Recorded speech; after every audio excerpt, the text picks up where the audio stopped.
मागील 10 दिवस मोठ्या भक्तिभावाने गणपती बाप्पाची सेवा केल्यानंतर गणपती बाप्पा मोरया पुढच्या वर्षी लवकर या अशा घोषणा देऊन अंधारीसह परिसरात गणपती बाप्पाला भावपूर्ण निरोप देण्यात आलाय।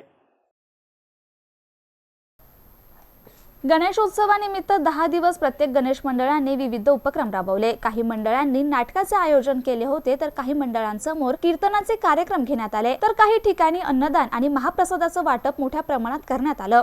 तर एका ठिकाणी गौरव महाराष्ट्राचा हा महाराष्ट्राच्या कलागुणांना दर्शवणारा कार्यक्रम घेण्यात आला। विसर्जनाच्या वेळी सायंकाळी 5 वाजेनंतर गावातून वाजत गाजत आणि फुलांची उधळण करत बाप्पाच्या विसर्जन मिरवणुकीला सुरुवात करण्यात आली। त्यात पारंपरिक पद्धतीने ढोल ताशे बँड पथक यांचा समावेश होता। मिरवणुकीत विविध देखावे सादर करीत आणि विविध संदेश देत अत्यंत शिस्तीत पार पडली। सिल्लोड ग्रामीण पोलीस स्टेशन तर्फे अत्यंत चोख पोलीस बंदोबस्त ठेवण्यात आला होता। अकबर खान, MCN न्यूज, अंधारी।